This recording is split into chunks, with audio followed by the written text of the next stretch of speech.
नमस्कार दोस्तों, आप सभी का स्वागत है हमारे YouTube चैनल BCS अकेडमी पर। और आज की इस वीडियो में हम नीट और IIT से रिलेटेड टॉपिक लेकर आए हैं। विद्यार्थियों, हम कक्षा 11 का टॉपिक कणों के निकाय घूर्णी गति को स्टार्ट करने जा रहे हैं।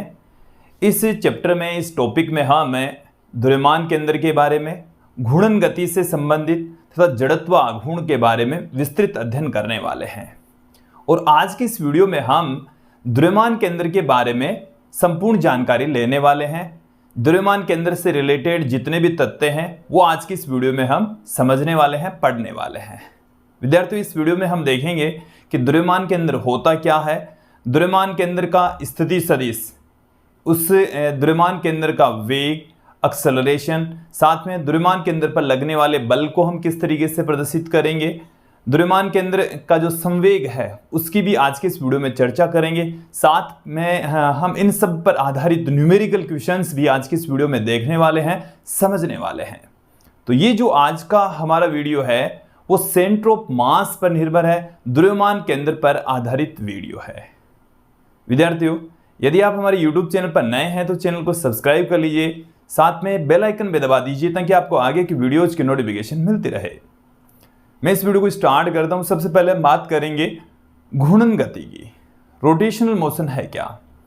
देखिए विद्यार्थियों, क्या है कि पिंड की गति को हम 3 भागों में डिवाइड करते हैं: स्थानांतरी गति, घूर्णन गति और कंपन गति। स्थानांतरी गति के अंदर तो हम इस तरीके से स्थानांतरी गति को देखो कैसे परिभाषित किया जाता है। आप पिंड के कोई से भी 2 बिंदु ले लीजिए और गति के दौरान यदि उन दोनों बिंदुओं का पथ एक दूसरे के समांतर रहता है तो उस गति को हम ट्रांसलेशनल मोशन कहेंगे, स्थानांतरी गति कहेंगे। ओके। घूर्णन गति क्या है कि यदि कोई पिंड किसी निश्चित अक्ष के सापेक्ष चारों ओर चक्कर लगा रहा है, वृत्ताकार पथ में घूम रहा है, तो उस गति को हम घूर्णन गति कहेंगे। एक बार फिर से सुन लीजिए, घूर्णन गति के अंदर क्या होता है, पिंड का प्रत्येक बिंदु वृत्ताकार पथ पर गति करता है। पिंड का प्रत्येक बिंदु, प्रत्येक कण एक वृत्ताकार पथ पर गति करेगा तो उस गति को हम घूर्णन गति कहेंगे, रोटेशनल मोशन कहा जाएगा। ओके। तो इस पूरे के पूरे चैप्टर में हम रोटेशनल मोशन के बारे में ही अध्ययन करने वाले हैं। घूर्णन गति से संबंधित ही सारे के सारे टॉपिक हम देखने वाले हैं। तो घूर्णन गति की डेफिनेशन क्या है कि यदि कोई पिंड या वस्तु किसी निश्चित अक्ष के रेस्पेक्ट चारों ओर वृत्ताकार पथ में चक्कर लगा रही है तो उस गति को हम घूर्णन गति कहेंगे, रोटेशनल मोशन कहा जाएगा। ओके। चलिए, रोटेशनल मोशन की डेफिनेशन आपके सामने रख देते हैं, उसके पश्चात हम आगे बढ़ेंगे द्रव्यमान केंद्र की ओर। चलिए, सबसे पहले मैं डेफिनेशन दे रहा हूं द्रव्यमान घूर्णन गति की। घूर्णन गति जिसको हम रोटेशनल मोशन कहते हैं, रोटेशनल मोशन।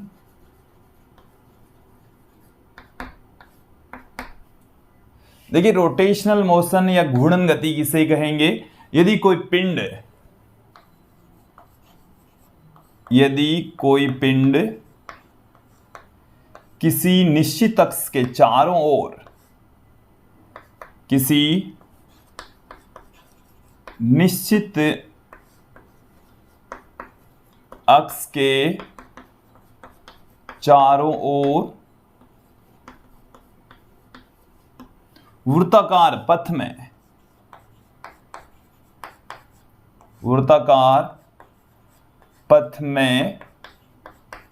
गति करें, वृत्ताकार पथ में गति करें, कोमा घूर्णन गति कहलाती है। कौन सी गति कहलाएगी? पिंड की जो गति है वो घूर्णन गति कहलाती है, उस गति को हम घूर्णन गति कहेंगे। ओके। हम थोड़ा सा और आगे बढ़ते हैं। देखिए, ये जो निश्चित अक्ष है, इस निश्चित अक्ष को हम कहते हैं घूर्णन अक्ष। इस निश्चित अक्ष को ही हम क्या कहते हैं? घूर्णन अक्ष कहा जाता है। ठीक है। घूर्णन अक्ष क्या है? जिस अक्ष के रेस्पेक्ट पिंड घूर्णन गति कर रहा है उस अक्ष को हम कह रहे हैं घूर्णन अक्ष। ओके। अब मैं यहां पर बात करता हूं कि घूर्णन गति कौन कौन से पिंड करते हैं। जैसे मैं बात करूं पंखे की गति, तो पंखा है वो घूर्णन गति करता है, रोटेशनल मोशन करता है। जैसे हम अन्य एग्जाम्पल लें कि जो कुम्हार का जो चाक होता है वो एक डंडे की सहायता से उसको घुमाता है, तो उसकी जो मोशन होती है वो है घूर्णन गति। कौन सी मोशन होगी? घूर्णन गति होगी। पंखे की जो गति है या जो घूमने वाले एक जगह पर स्थायी रहकर यदि कोई मशीनें घूम रही है या वस्तुएं घूम रही है तो उनकी जो गति है वो रोटेशनल मोशन कहलाती है, घूर्णन गति कहलाती है। ओके, अब मैं बात करता हूं यहां पर द्रव्यमान केंद्र, सेंटर ऑफ मास। द्रव्यमान केंद्र किसे कहा जाता है? अगला और महत्वपूर्ण बिंदु हमारे पास में है द्रव्यमान केंद्र।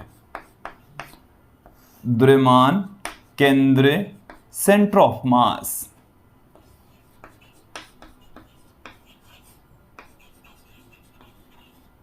Centre of mass. देखिए द्रव्यमान केंद्र किसे कहा जाता है, समझ लीजिए कि किसी पिंड का वह बिंदु जिस पर उसका संपूर्ण द्रव्यमान केंद्रित माना जा सकता हो, द्रव्यमान केंद्र कहलाता है। जैसे मेरी बात को सुन लीजिए, ये मेरे पास में जैसे डस्टर है, तो इस डस्टर का जो द्रव्यमान है वो इस पूरे डस्टर में एक समान रूप से वितरित है, लेकिन इसका जो द्रव्यमान केंद्र है वो एक बिंदु पर केंद्रित माना जा सकता है। जैसे मैं इसको इस अंगुली पर रख रहा हूं, इस अंगुली पर इस तरीके से रख रहा हूं, तो ये ऐसे मतलब क्या हो गया, संतुलन की स्थिति में आ गया। जबकि इसका द्रव्यमान यहां पर भी है, नीचे गिरना चाहिए, यहां वाला हिस्सा नीचे गिरना चाहिए, बट ये नहीं गिर रहा।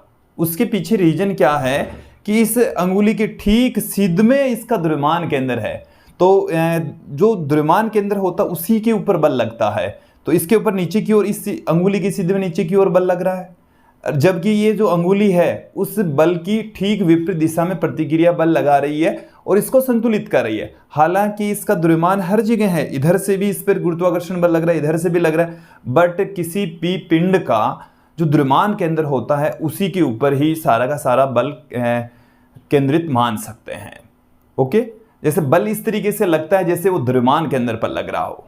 जैसे कहां लग रहा हो? द्रव्यमान केंद्र पर लग रहा हो। ओके, तो द्रव्यमान केंद्र किसी भी पिंड का वह बिंदु होता है जहां पर उसका संपूर्ण द्रव्यमान केंद्रित माना जा सकता हो, द्रव्यमान केंद्र कहलाता है। तो मैं डेफिनेशन आपके सामने पुट कर रहा हूं। देखिए डेफिनेशन क्या है कि किसी पिंड का वह बिंदु, किसी पिंड या वस्तु का वह बिंदु, वस्तु का वह बिंदु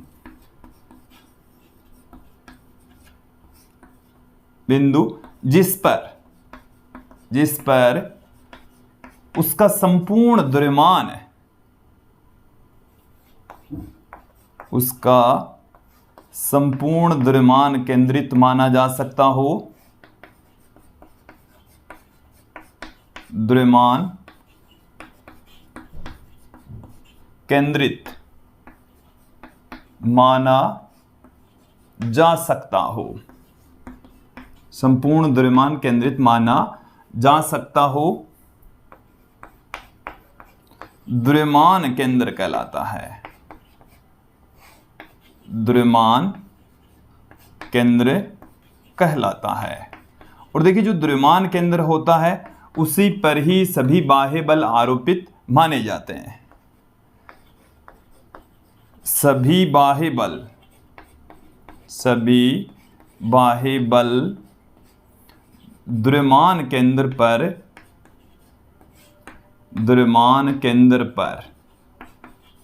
आरोपित माने जाते हैं, आरोपित माने जाते हैं। कि यदि कोई भी बल बाहर से बल लग रहा है तो वो बल इस तरीके से कार्य करेगा कि जैसे वो द्रव्यमान केंद्र पर लग रहा हो, जैसे वो कहाँ काम कर रहा हो, द्रव्यमान केंद्र पर कार्यरत हो। ओके, तो यहां तक जो द्रव्यमान केंद्र की डेफिनेशन है वो आपको समझ में आ जानी चाहिए। अब हम आगे बढ़ते हैं। द्रव्यमान केंद्र का स्थिति सदिश, हम एक n कणों का निकाय लेंगे और उस n कणों के निकाय के लिए जो द्रव्यमान केंद्र है उसका स्थिति सदिश का एक फॉर्मूला हम आपके सामने रखेंगे, तो वहां से बहुत सारे महत्वपूर्ण तथ्य बाहर निकलेंगे। तो देखिए विद्यार्थियों, ये तो जो डेफिनेशन है आपको समझनी है। अब मैं जो टॉपिक आपको बता रहा हूं उसे भी आपको अच्छे से समझना है, क्लियर कर लेना है। चलिए, हमारा जो टॉपिक है वो क्या है, द्रव्यमान केंद्र का स्थिति सदिश। द्रव्यमान केंद्र का स्थिति सदिश। स्थिति सदिश, द्रव्यमान केंद्र के स्थिति सदिश को हम RCM वेक्टर से पुट करेंगे। देखिए, द्रव्यमान केंद्र को हम सेंटर ऑफ मास कहते हैं और इसके लिए इस स्थिति सदिश के सब स्क्रिप्ट में हमने क्या लगा दिया है, CM लगा दिया है। ये जो CM है वो सेंटर ऑफ मास को रिप्रेजेंट कर रहा है, द्रव्यमान केंद्र को इंगित कर रहा है। RCM मीन्स हो गया द्रव्यमान केंद्र का स्थिति सदिश। ओके, मैं यहां पर ले रहा हूं n कणों का निकाय। n कणों के निकाय के लिए कि हमारे पास में n पार्टिकल हैं एक सिस्टम में। यहां पर ध्यान देंगे, ये जैसे हमारे पास में एक कार्टेशियन कोऑर्डिनेट सिस्टम है और इस कार्टेशियन कोऑर्डिनेट सिस्टम में इस तरीके से कोई निकाय है। ये हमारे पास में क्या है, कोई निकाय, और इस निकाय के अंदर n पार्टिकल मौजूद हैं। कितने पार्टिकल मौजूद हैं, ये जैसे मैं पहला कण ले लूं, इसका द्रव्यमान है m1 और इसका जो स्थिति सदिश है वो है r1 वेक्टर। कितना है, r1 वेक्टर। इसी तरीके से ये है m2 और स्थिति सदिश है r2 वेक्टर। ओके, फिर मैं आगे बढ़ता हूं, ये हमारे पास में कोई तीसरा द्रव्यमान है m3, इसका स्थिति सदिश है r3 वेक्टर। और इसी तरीके से ये मैं ले रहा हूं डॉट डॉट करके mn, इसका स्थिति सदिश है rn वेक्टर। ओके, ये है। अब यहां पर आप ध्यान देंगे n पार्टिकल हैं जिनके द्रव्यमान m1 m2 m3 dot dot dot mn है, जिनकी स्थिति सदिश r1 vector r2 vector r3 vector dot dot dot rn vector है। ओके, अब ये जो पूरा का पूरा निकाय हमने लिया है, पिंड है। आप ये समझे कोई पिंड है, दृढ़ पिंड है। देखो, दृढ़ पिंड का मतलब है कि उसके ऊपर जब बाह्य बल लगाएंगे तो जो पार्टिकल हैं पिंड के है उनकी स्थिति में कोई बदलाव नहीं आए, तो उस पिंड को हम दृढ़ पिंड कहेंगे। तो इस दृढ़ पिंड का जो सारा का सारा द्रव्यमान है वो एक बिंदु पर हम केंद्रित मान सकते हैं और वो बिंदु है ये वाला। इसको हम CM से पुट करेंगे, द्रव्यमान केंद्र को सेंटर ऑफ मास CM से पुट करेंगे और इसका मूल बिंदु से जो स्थिति सदिश है, ये मूल बिंदु से इसका जो स्थिति सदिश है वो है RCM वेक्टर। क्या है, RCM वेक्टर। तो इस तरीके से किसी n कणों के निकाय के द्रव्यमान केंद्र की स्थिति सदिश को ऐसे प्रदर्शित करेंगे। अब ये जो द्रव्यमान केंद्र का स्थिति सदिश होता है, इसका फॉर्मूला क्या होता है, फॉर्मूला क्या होगा। देखिए, हम ये जानते हैं कि जो द्रव्यमान केंद्र होता है वो पिंड का वह बिंदु होता है जहां पर उसका संपूर्ण द्रव्यमान केंद्रित माना जा सकता हो। तो देखिए, हम इसके द्रव्यमान केंद्र की स्थिति सदिश को इस तरीके से पुट कर देंगे। देखो, द्रव्यमान इंटू स्थिति सदिश ये बराबर होगा संपूर्ण द्रव्यमान। यहां पर पहले कण का द्रव्यमान m1, स्थिति सदिश r1 वेक्टर, ये आ जाएगा हमारे पास में। दूसरे कण का द्रव्यमान इंटू स्थिति सदिश, इसी प्रकार से तीसरे कण का द्रव्यमान इंटू स्थिति सदिश plus dot dot dot mn rn vector upon total द्रव्यमान। तो m1 plus m2 plus m3 plus dot dot dot mn आ जाएगा।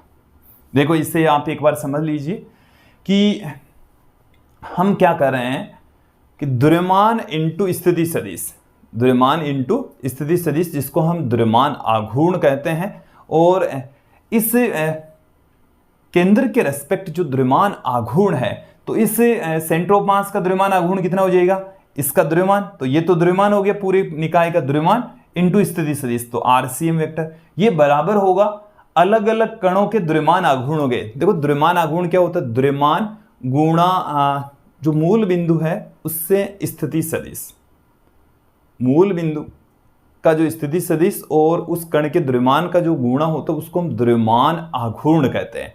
तो इस पूरे पिंड का द्रव्यमान आघूर्ण तो क्या हो जाएगा, पूरा द्रव्यमान इंटू RCM वेक्टर। और ये बराबर होगा अलग अलग कणों के द्रव्यमान आघूर्णों के सदिश योग के बराबर। तो m1 r1 vector plus m2 r2 vector plus m3 r3 vector plus dot dot dot mn rn vector. तो ये फॉर्मूला है किसी n कणों के निकाय के द्रव्यमान केंद्र का। और मुझे उम्मीद है आपको ये समझ में भी आ गया होगा, यहां तक आपको अच्छे से समझ में आ जाना चाहिए। इसको हम सदिश रूप में भी पुट कर सकते हैं। चलिए मैं यहां पर पुट कर रहा हूं, आपके सामने ही पुट करूंगा। सदिश रूप में तो है, इसको हमें समेशन के रूप में पुट करूंगा, दो कणों के निकाय के लिए पुट करूंगा। देखेंगे आप समेशन के रूप में इसे हम कैसे लिख सकते हैं, RCM vector equal to summation, देखो ध्यान देंगे, MI RI vector upon summation MI। I का मान 1 2 3 4 5 6 n तक पुट करते चले जाइए, वही वैल्यू वापस आ जाएगी। विद्यार्थी इसको इसी फॉर्म में लिखेंगे, MI से MI नहीं काट सकते। ओके, ये समेशन में है, ये भी समेशन में, ऐसे नहीं काट सकते। और जैसे यहां पर आप समझ लीजिए M1 से इस M1 को हम नहीं काट सकते, वैसे ही है ये भी। तो इसको हम समेशन के फॉर्म में इस तरीके से पुट कर सकते हैं। यदि हमारे पास में दो कणों का निकाय होता, मान लीजिए कि हमारे पास में जो निकाय है उसमें कितने पार्टिकल होते, सिर्फ 2 पार्टिकल होते, तो क्या होता, तो उस द्रव्यमान के अंदर का स्थिति सदिश क्या हो जाता, दो कणों के निकाय के लिए, निकाय के द्रव्यमान के अंदर का स्थिति सदिश, द्रव्यमान केंद्र का स्थिति सदिश, स्थिति सदिश, ये हमारे पास में एक कार्टेशियन कोऑर्डिनेट सिस्टम है। ओके, और इसमें हम 2 पार्टिकल ले लेते हैं, ये पहला पार्टिकल है और ये दूसरा पार्टिकल है। इन कणों का स्थिति सदिश, इन कणों के जो स्थिति सदिश हैं वो r1 वेक्टर तथा r2 वेक्टर है, r1 वेक्टर तथा r2 वेक्टर है। ये इनके मूल बिंदु से स्थिति सदिश है। अब देखिए कि एक जो कण है उसका द्रव्यमान m1, दूसरे कण का द्रव्यमान m2, इन दोनों का द्रव्यमान केंद्र कहाँ होगा, इन दोनों के मध्य में होगा, इन दोनों को मिलाने वाली रेखा के ऊपर होगा। ये तो क्लियर हो गया। तो देखो यहां से मैं इन दोनों को मिला देता हूं, तो इस रेखा के ऊपर द्रव्यमान केंद्र होना है। और देखिए जिधर द्रव्यमान अधिक होता है उसका द्रव्यमान केंद्र भी उधर होता है। जो जैसे मान लो कि m2 ज्यादा तो इस तरफ होगा, m1 ज्यादा तो इस तरफ होगा, और लगभग दोनों बराबर है तो बीचों बीच हो जाएगा। आ गई बात समझ में। तो सेंटर ऑफ मास यहां पर मौजूद है, जिसका स्थिति सदिश आप देखें ये है RCM वेक्टर। ओके, तो ये जो RCM वेक्टर है 2 पार्टिकल्स के लिए किसके इक्वल होगा, यहां पर m1 r1 vector plus m2 r2 vector upon m1 plus m2। 2 कणों के निकाय का जो स्थिति सदिश है उसको हम इस तरीके से लिख सकते हैं। और ये आपको अच्छे से ध्यान में रखना है, क्योंकि न्यूमेरिकल क्वेश्चंस आएंगे तो वो 2 या 2-3 पार्टिकल्स के लिए ही आने वाले हैं। ओके, तो इन्हें आपको अच्छे से समझ लेना है। तो यहां तक आपको समझ में आ जाना चाहिए, क्लियर हो जाना चाहिए।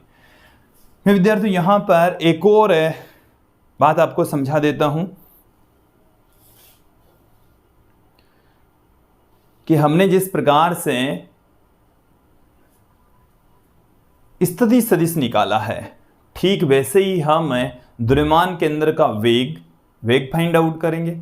तो वेग हम जानते हैं, स्थिति में परिवर्तन की दर वेग होती है, तो द्रव्यमान केंद्र की वेलोसिटी हम ज्ञात करेंगे, साथ में द्रव्यमान केंद्र का एक्सेलरेशन हम ज्ञात करेंगे, द्रव्यमान केंद्र पर लगने वाले बल का सूत्र देखेंगे, द्रव्यमान केंद्र का संवेग देखेंगे। तो एक एक करके हम देखेंगे। एक बार मैं इन सबको यहां से हटा देता हूं, फिर हम एक एक करके सब चीजों को, सब टर्म्स को, सब बिंदुओं को देख लेते हैं।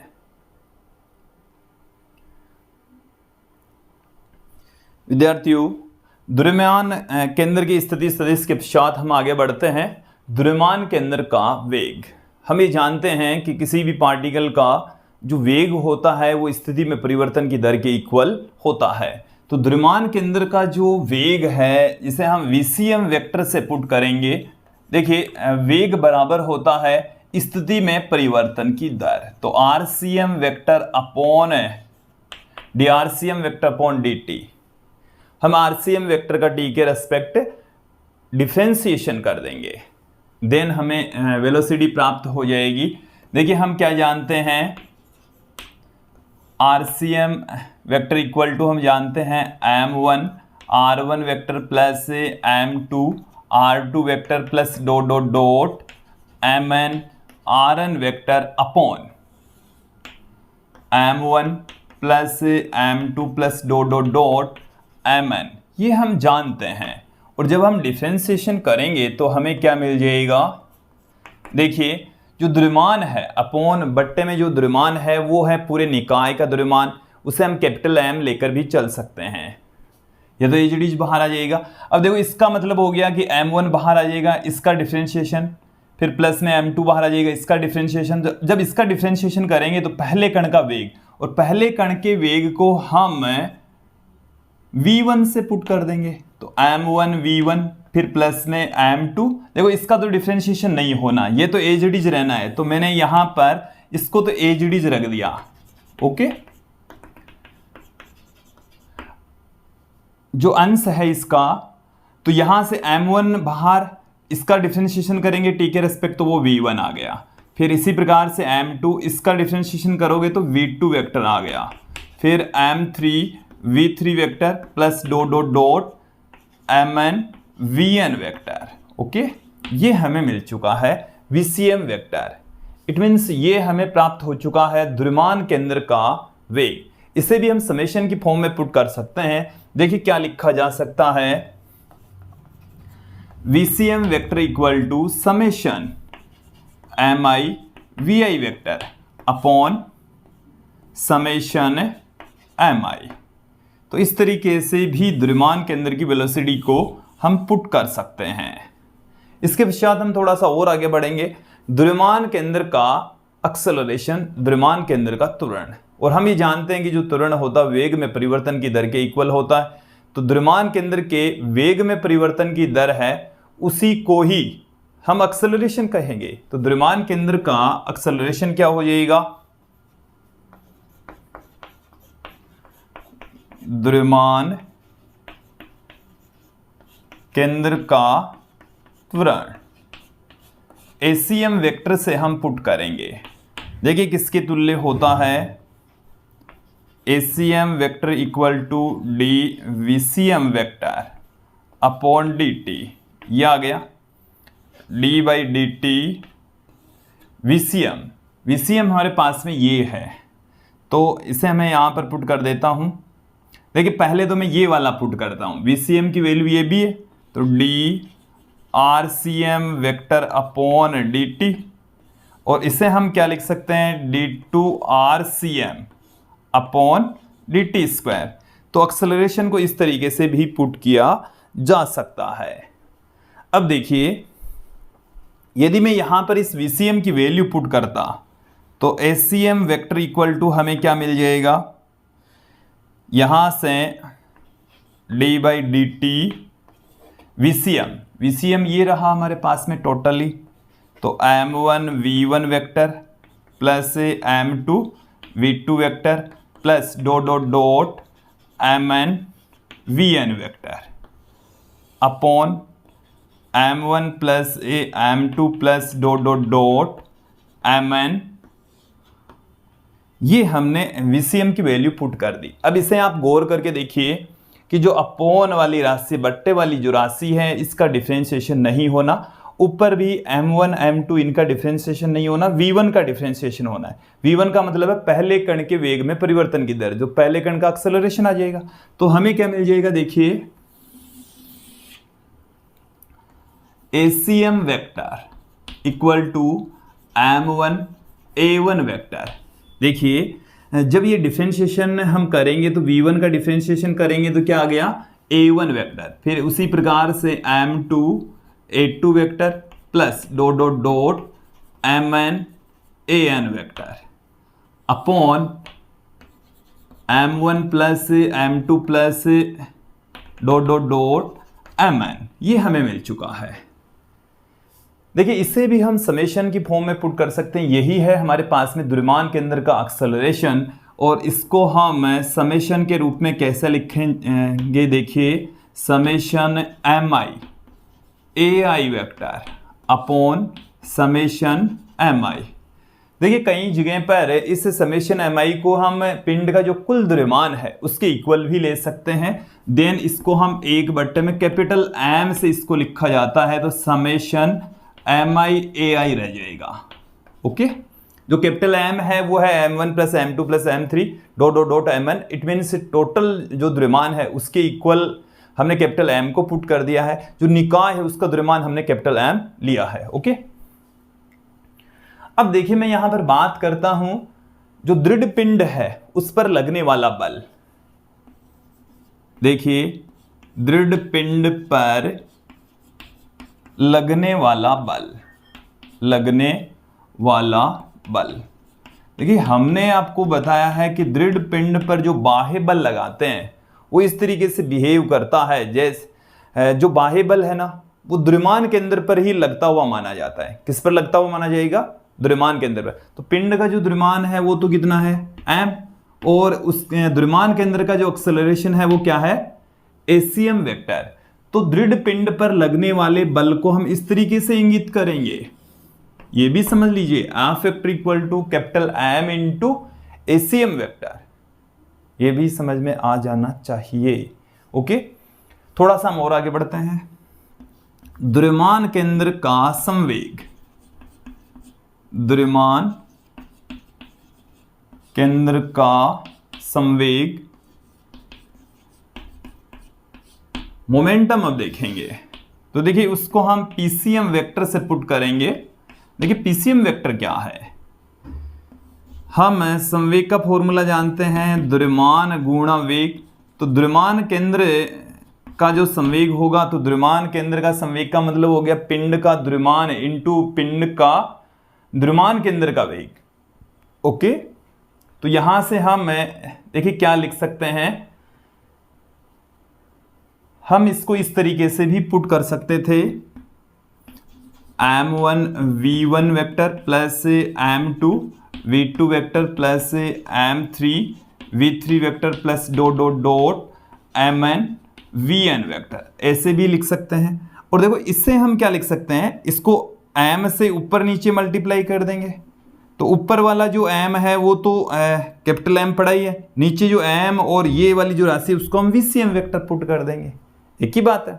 ओके, अब देखिए हम यदि मैं इसको t के रेस्पेक्ट डिफरेंशिएट कर दूं तो हमें फोर्स मिल जाएगा। क्या मिल जाएगा? बल प्राप्त हो जाएगा dPCM वेक्टर अपॉन dt।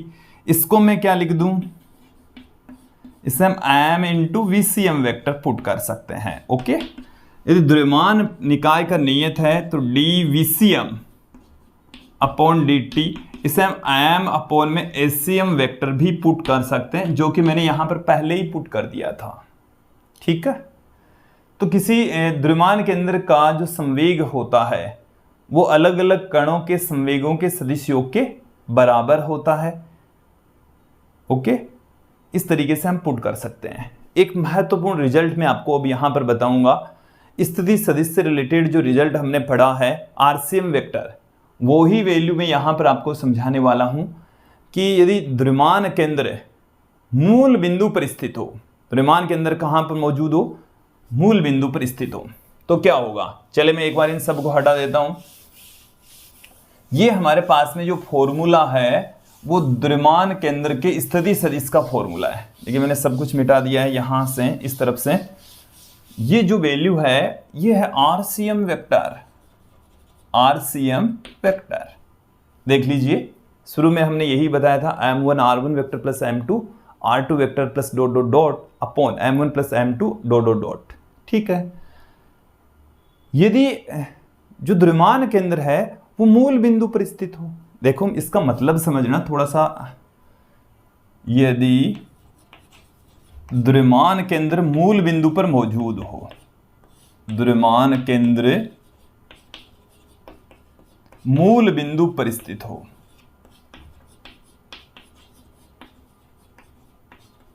द्रव्यमान केंद्र जब मूल बिंदु पर होगा इसका मतलब तो ये हो गया है, जैसे ये हमारे पास में कार्टेशियन कोऑर्डिनेट सिस्टम है, ऐसे निकाय है और उसका द्रव्यमान केंद्र सेंटर ऑफ मास यहाँ पर है। ये M1 यहाँ पर हो गया, M2 यहाँ पर हो गया, M3 यहाँ पर हो गया, Mn यहाँ पर हो गया और RCM 0 हो गया। इसका मतलब क्या हुआ है, मूल बिंदु पर होने का मतलब है कि RCM वेक्टर इक्वल टू कितना आ गया, 0। तो ये पूरी की पूरी वैल्यू है वो किसके इक्वल हो गई है, 0 के इक्वल हो गई है। सारी की सारी जो वैल्यू है किसके इक्वल आ गई है, 0 के इक्वल। अब ये सब कुछ 0 के इक्वल है, देखो द्रव्यमान कभी भी 0 नहीं हो सकता। देन हमें क्या मिल जाएगा, देखिए यहां से क्या रिजल्ट निकल रहा है। इसका मतलब ये हो गया, देखो यहां से क्या निष्कर्ष निकला है, M1 R1 vector plus M2 R2 vector plus dot dot dot Mn Rn vector equal to 0, क्योंकि ये बट्टे वाली राशि तो द्रव्यमान है जो कि शून्य या अनंत नहीं हो सकता। ओके, ये वाली राशि 0 होगी कि जब ये वाली राशि कब 0 होगी, जब द्रव्यमान केंद्र, निकाय का द्रव्यमान केंद्र मूल बिंदु पर स्थित होता है। तो ये कहलाता है M इंटू R को हम कहते हैं द्रव्यमान आघूर्ण। क्या कहा जाता है, द्रव्यमान आघूर्ण। द्रव्यमान का घूर्णक से जो सीधी दूरी होती है उसको हम द्रव्यमान आघूर्ण कहते हैं, M इंटू R से लिखा जाता है। इसको हम ऐसे भी पुट कर देंगे कि summation MI RI equal to 0, कि यदि RCM वेक्टर इक्वल टू 0 होता है तो निकाय के कणों के द्रव्यमान आघूर्णों का योग 0 होता है। निकाय के द्रव्यमान केंद्रों, निकाय के कणों के द्रव्यमान आघूर्णों का योग 0 होता है यदि निकाय का द्रव्यमान केंद्र मूल बिंदु पर स्थित होता है। देखिए कुछ न्यूमेरिकल क्वेश्चन हम यहां से भी करेंगे कि द्रव्यमान केंद्र की स्थिति कैसे ज्ञात करेंगे। जैसे दो कणों का निकाय है तो हम इस तरीके से लेकर चलेंगे दो कणों के निकाय के लिए, तो M1 R1 plus M2 R2 vector equal to 0, ये सब कुछ लेकर चलेंगे। और जैसे मान लो कि केवल एक ही रेखा के ऊपर स्थित है तो M1 x1 vector plus M2 x2 vector equal to 0, और यहां पर हम M1 x1 बराबर माइनस में M2 x2 लेकर चलेंगे। देखो ये जो नेगेटिव साइन है वो हमें ये बताता है कि इनकी डायरेक्शन x1 और x2 की डायरेक्शन एक दूसरे के अपोजिट है, क्योंकि यहां पर जैसे मैं M1 ये वाला कण ले लूं, M2 ये वाला कण ले लूं, तो इनका द्रव्यमान केंद्र तो इनके बीच में होना है। तो इसका स्थिति सदिश x1 है तो इसका स्थिति सदिश x2 है, दोनों एक दूसरे के विपरीत होंगे, इसलिए नेगेटिव साइन। जब मैं परिमाण की बात करूं तो M1 x1 बराबर होगा M2 x2। ये वाला रिलेशन हम कई बार यूज में लेंगे। तो ये कब है वो भी समझ लीजिए कि जब हमें कोई तंत्र नहीं दे रखा है, निकाय नहीं दे रखा है, उनके द्रव्यमान केंद्र से यदि मैं इन दोनों द्रव्यमानों की जो डिस्टेंस है वो x1 x2 लेकर चल रहा हूं, तब M x1 बराबर होगा M x2 के।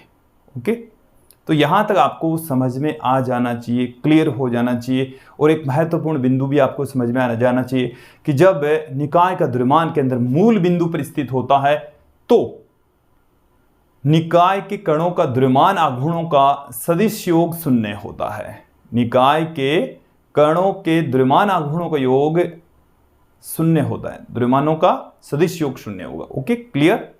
अब हम थोड़ा सा आगे बढ़ेंगे कि इस द्रव्यमान केंद्र से रिलेटेड कुछ महत्वपूर्ण तथ्य देखेंगे और उसके पश्चात हम न्यूमेरिकल क्वेश्चन देखेंगे। चलिए,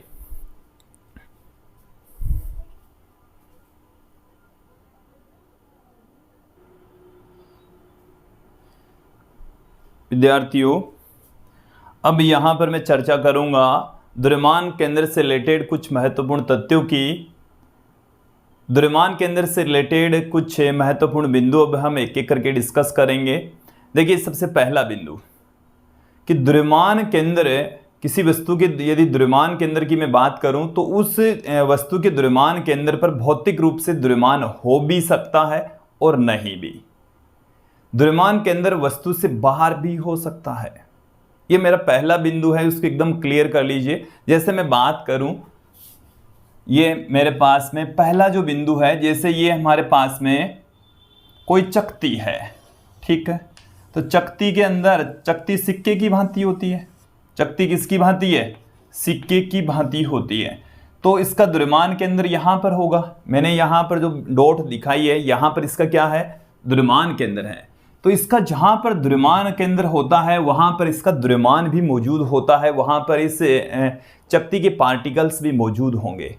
लेकिन कई ऐसी वस्तुएं हो सकती हैं, जैसे मैं बात करूं वलय की, तो वलय तो चूड़ी की भांति होती है, तो इस द्रव्यमान यहां पर वितरित है, जो यहां पर आपको ये लाइन जो दिख रही है यहां पर द्रव्यमान वितरित है, लेकिन इसका द्रव्यमान केंद्र इस वलय के केंद्र पर मौजूद होता है। तो भौतिक रूप से द्रव्यमान केंद्र जिस बिंदु पर मौजूद है उस जगह पर द्रव्यमान नहीं है। तो द्रव्यमान केंद्र द्रव्यमान केंद्र पर द्रव्यमान हो यह आवश्यक नहीं है।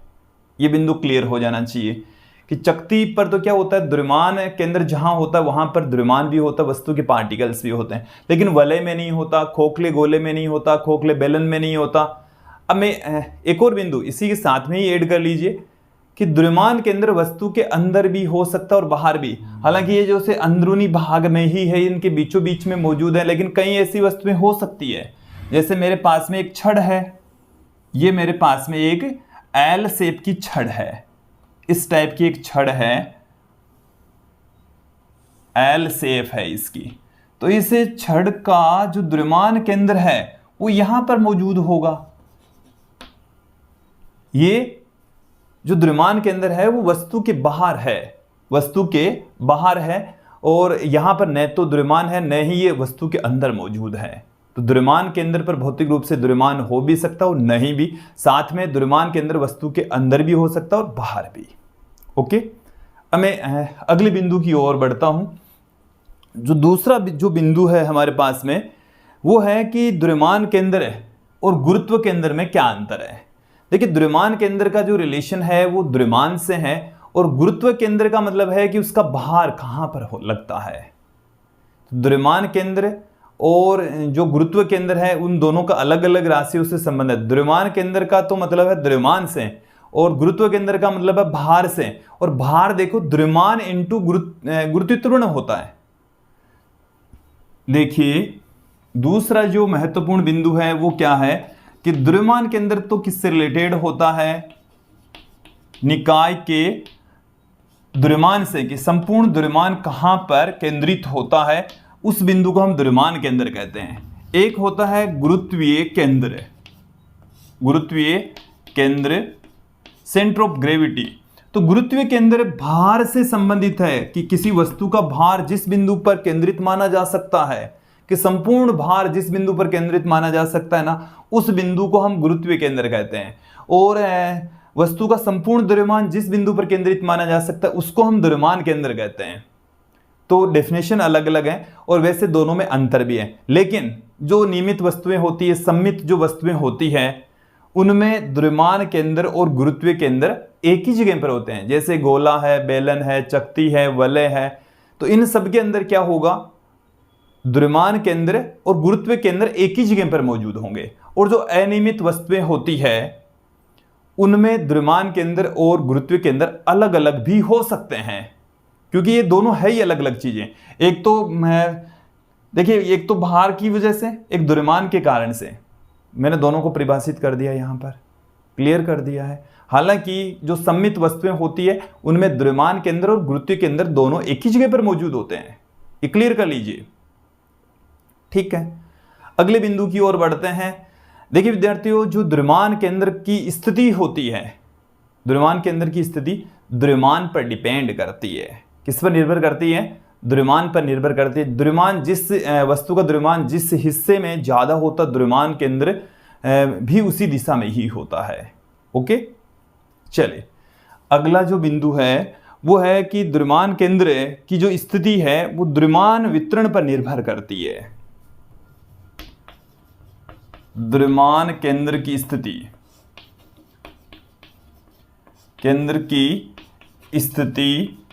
वस्तु के द्रव्यमान वितरण पर डिपेंड करेगी। किस पर निर्भर करेगी, द्रव्यमान वितरण।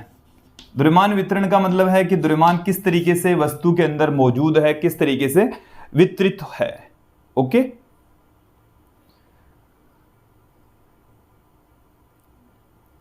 फिर देखिए अगला जो बिंदु है कि द्रव्यमान केंद्र है वो सदैव स्थानांतरीय गति करता है।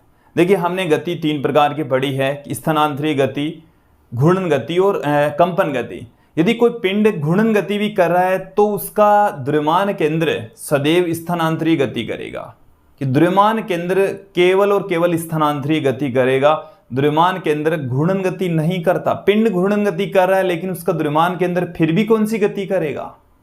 स्थानांतरिय गति करेगा। ओके, तो द्रव्यमान केंद्र की गति सदैव स्थानांतरिय होती है। द्रव्यमान केंद्र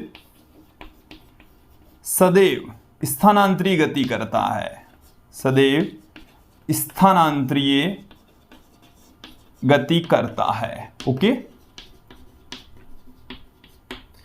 द्रव्यमान के अंदर सदैव कौन सी गति करेगा, इसको भी आप कंफर्म याद रखें। सदैव कौन सी गति होगी? ट्रांसलेशनल मोशन होगी, स्थानांतरिय गति होगी।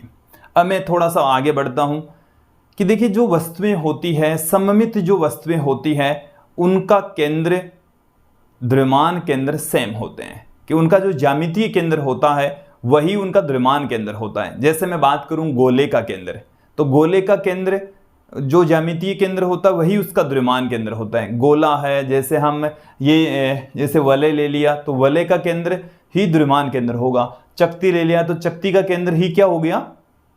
उसका द्रव्यमान केंद्र हो गया। यदि समरूप वस्तुएं हैं, जैसे घन है, घनाभ है, गोला है, बेलन है, खोखला गोला है, खोखला बेलन है, तो ये जो सममित जब वस्तुएं होती है तो इनका ज्यामितीय केंद्र ही द्रव्यमान केंद्र होता है। सममित वस्तुओं का द्रव्यमान केंद्र और ज्यामितीय केंद्र क्या होंगे? सेम होंगे। चलिए ये बिंदु भी मैं आपके सामने रख देता हूं कि सममित वस्तुओं के लिए ही लागू होगा। ये सममित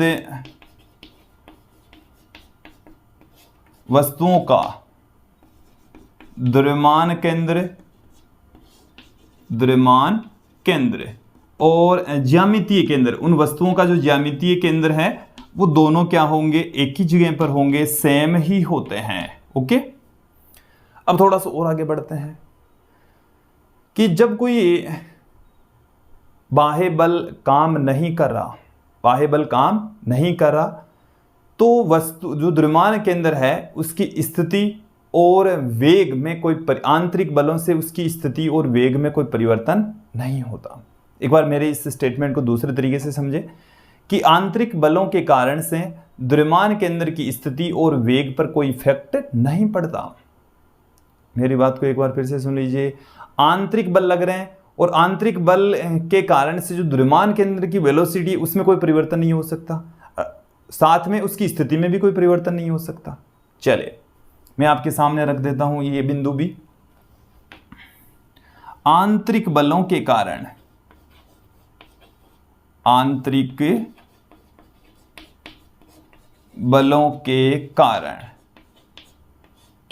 द्रव्यमान केंद्र की स्थिति व वेग में कोई परिवर्तन नहीं होता। केंद्र की स्थिति व वेग में कोई परिवर्तन नहीं होता, कोई परिवर्तन नहीं होता है, कोई डिफरेंस नहीं आएगा, जो स्थिति है वही बरकरार रहेगी। मैं आपके सामने 2 एग्जाम्पल लूंगा और दोनों से हम द्रव्यमान केंद्र की स्थिति और वेग आंतरिक बलों के कारण से क्या प्रभावित होते नहीं होते ये देख लेते हैं, समझ लेते हैं। सबसे पहले तो हम देखेंगे फटाके में विस्फोट। फटाके में क्या हो रहा है? विस्फोट हो रहा है। देखिए समझेंगे, जैसे हमारे पास में ये सतह है, पृथ्वी की सतह है, हमने किसी फटाके को यहाँ से फेंका किसी एंगल पर, तो हम ये जानते हैं कि वो परवलयाकार पथ पर गति करेगा। यदि किसी फटाके को हम पृथ्वी की सतह से किसी एंगल पर फेंकें तो हम ये जानते हैं कि गुरुत्वाकर्षण बल के अधीन वो गति करेगा और परवलयाकार पथ पर गति करेगा। तो परवलयाकार पथ पर इस तरीके से वो गति करेगा। ओके, तो ये जो पथ है यह है द्रव्यमान केंद्र का पथ। ये किसका पथ है? द्रव्यमान केंद्र का पथ। फटाके का जो भी द्रव्यमान केंद्र होगा उसका पथ भी यही होगा। ओके। अब जैसे मान लीजिए फटाका यहां से चल रहा है, जाते जाते एक स्थिति ऐसी आती है कि इसके बाद में यहां पर आते ही ये फट गया। इसमें क्या हो गया, यहां पर आते ही फटाके में विस्फोट हो गया है। ओके। और जैसे ही विस्फोट होता है विद्यार्थियों, हम ये जानते हैं कि इसके टुकड़े टुकड़े हो जाएंगे, और जब टुकड़े टुकड़े होंगे तो कुछ हिस्से उसके इधर जाएंगे, कुछ हिस्सा उसका इधर जाएगा, कुछ कागज के टुकड़े इधर जाएंगे, कुछ कागज के टुकड़े इधर जाएंगे। इस तरीके से फटाके में विस्फोट होता है और कागज के टुकड़े अलग अलग दिशाओं में चले जाते हैं। बट फिर भी ध्यान रखना कि इन सभी को, जैसे ये एक कण हो गया, ये एक कण हो गया, ये एक कण हो गया, अलग अलग कण हो गए, इन सभी कणों का जो द्रव्यमान केंद्र है वो ये था, और अब भी ये सारे के सारे पार्टिकल्स इस तरीके से गति करेंगे जैसे इनका, हालांकि इनका द्रव्यमान केंद्र इधर से ही गति करना चाहिए, ये ऐसे गति करेंगे कि इनका द्रव्यमान केंद्र का पथ चेंज नहीं होगा।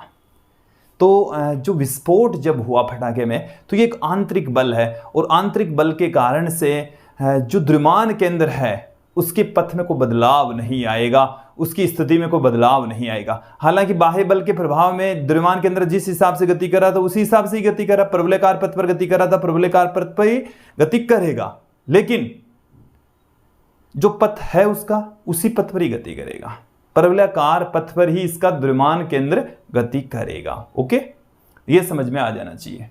फिर अगला एग्जाम्पल मैं आपके सामने रखता हूं। रेडियो एक्टिव क्षय ले लीजिए, नाभिकीय विखंडन ले लीजिए।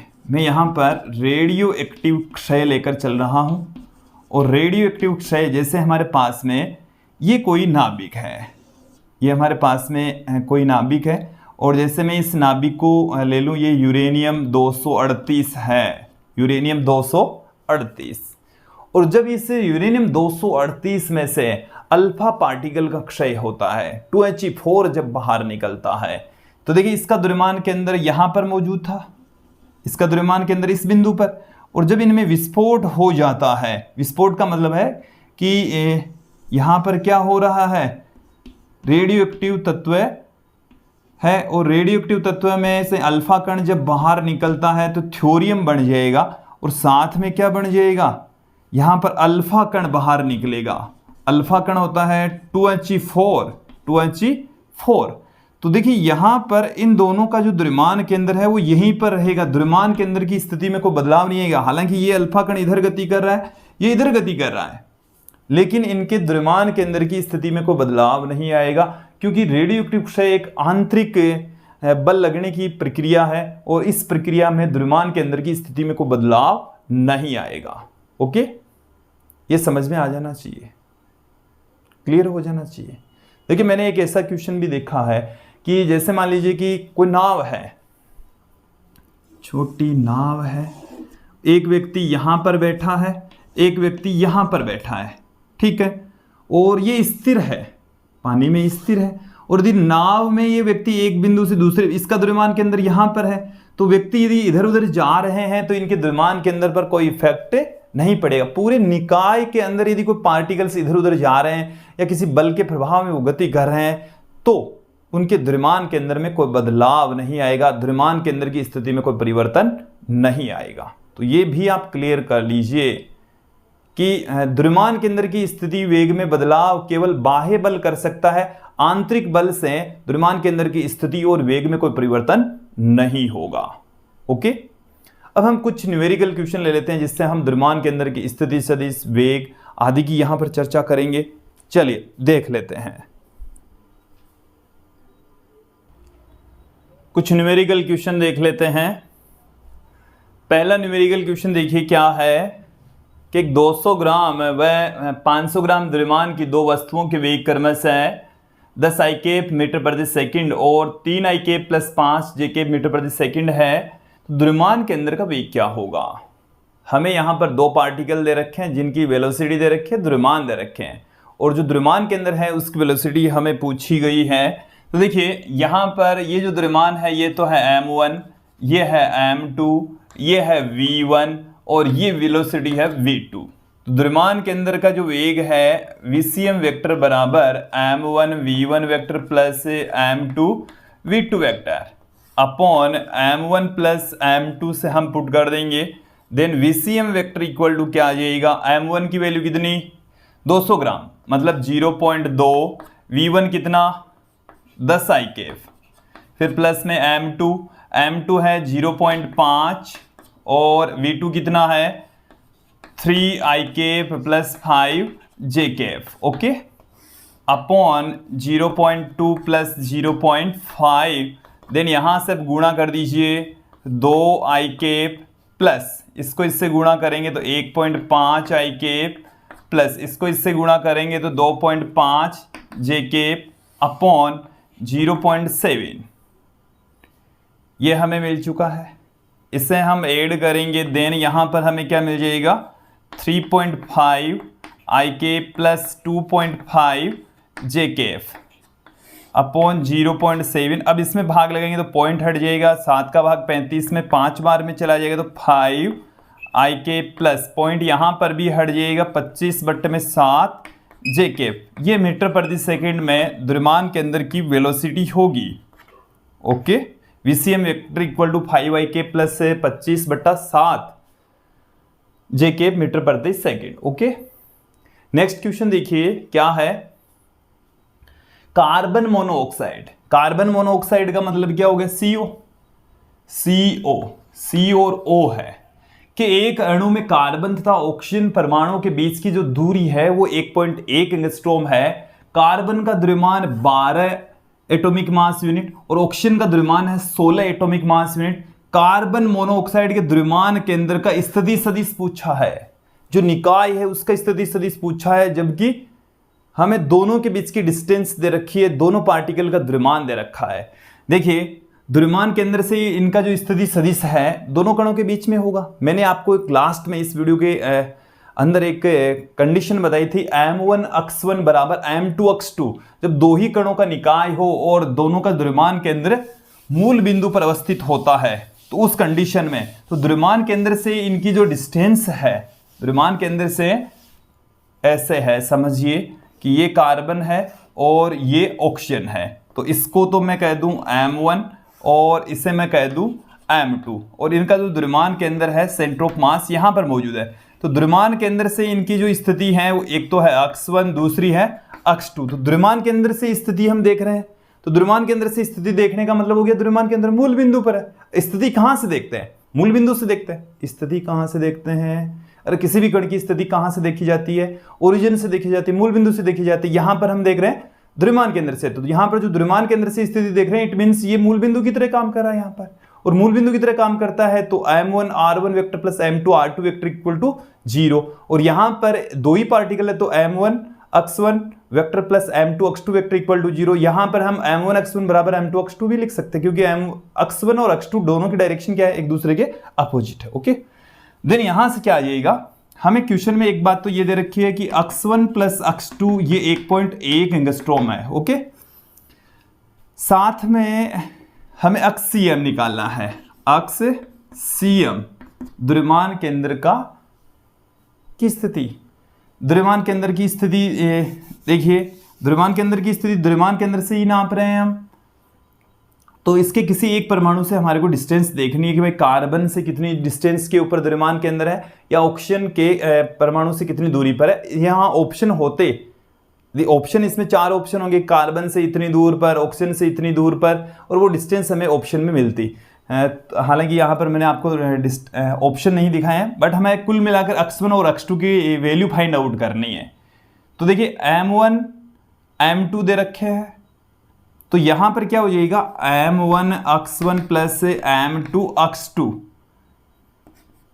बराबर 0। इसको मैं M1 x1 बराबर कर दूं M2 x2, तो यहां से M1 की वैल्यू कितनी है 12, x1 की वैल्यू x1 ही है, M2 की वैल्यू 16, x2 मुझे x1 की वैल्यू चाहिए तो x2 बराबर में क्या पुट कर दूं 12/16 x1 मतलब 3/4 x1 पुट कर दूं। तो यहाँ पर x1 प्लस 3/4 x1 बराबर 1.1 एंगस्ट्रॉम। देन यहाँ से क्या आ जाएगा 7x1/4 इक्वल टू 1.1 एंगस्ट्रॉम।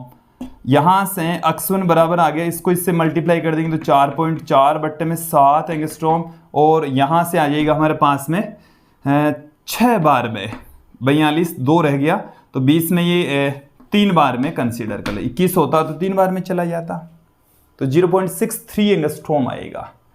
तो इसका आंसर क्या है?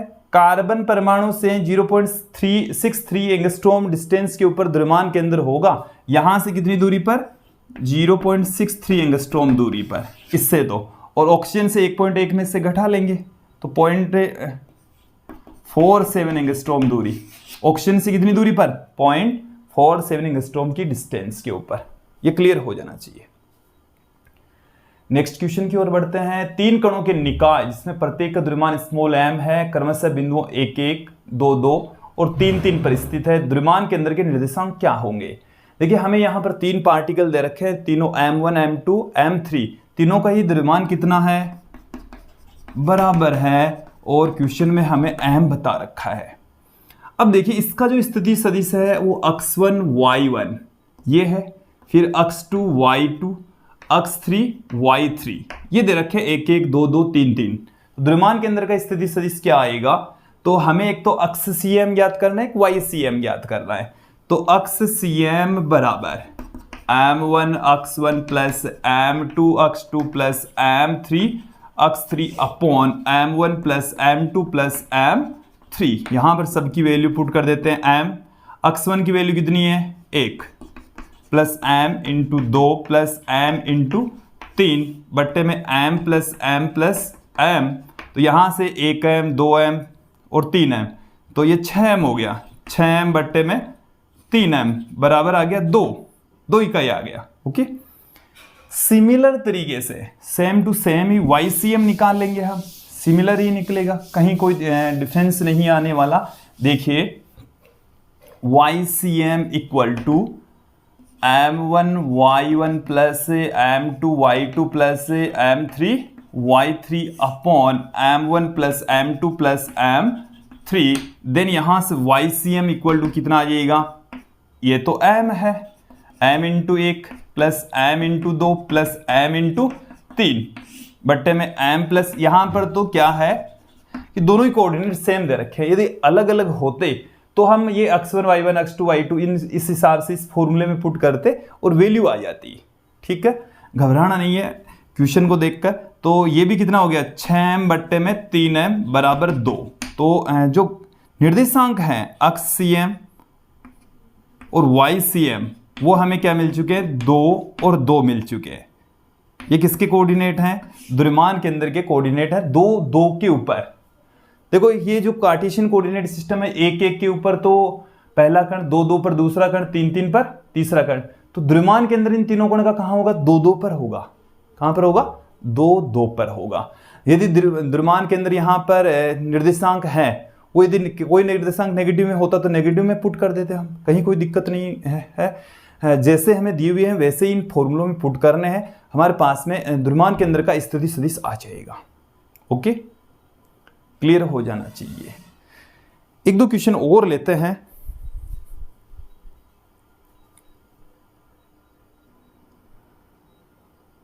देखिए कुछ न्यूमेरिकल क्वेश्चन और देख लेते हैं। हमारे पास में जो पहला न्यूमेरिकल क्वेश्चन है यहाँ पर कि माना द्रव्यमानों m1 तथा m2 के 2 कणों का एक निकाय है। यदि द्रव्यमान m1 को निकाय के द्रव्यमान केंद्र की ओर d दूरी तक धकेला जाता है तो द्रव्यमान m2 को कितनी दूरी तक विस्थापित करना पड़ेगा जिससे कणों के निकाय का द्रव्यमान केंद्र पूर्ववत रहे? समझ लीजिए इसे। हमारे पास में ऐसे 2 पार्टिकल हैं। ओके, एक का द्रव्यमान m1, एक का द्रव्यमान m2 और ये है इनका द्रव्यमान केंद्र, सेंटर ऑफ मास। ठीक है, अब देखिए यदि सेंटर ऑफ मास से इनकी जो डिस्टेंस है वो यदि x1 है, इसकी x2 है। अब ये कह रहा है कि इसको इसकी ओर धकेल देते हैं, इसकी ओर धकेल देते हैं, d दूरी तक धकेल देते हैं, यही कह रहा है। तो d दूरी तक जब इसको हम धकेल देंगे तो यहाँ पर जो डिस्टेंस है वो x1 माइनस d रह जाएगी। तो फिर इसको भी क्या करना पड़ेगा? द्रव्यमान केंद्र वहीं के वहीं रखने के लिए, उसी सिद्ध में रखने की, उसी जगह पर रखने के लिए ये जो डिस्टेंस है x2 इसमें भी d' की कमी करनी पड़ेगी। ओके, एक तो ये तरीका है, या आप सीधा ही इस डायग्राम को बनाने की आवश्यकता नहीं है कि हमारे पास में जो द्रव्यमान केंद्र है पूर्व में ये है m1 x1 plus m2 x2 upon m1 plus m2।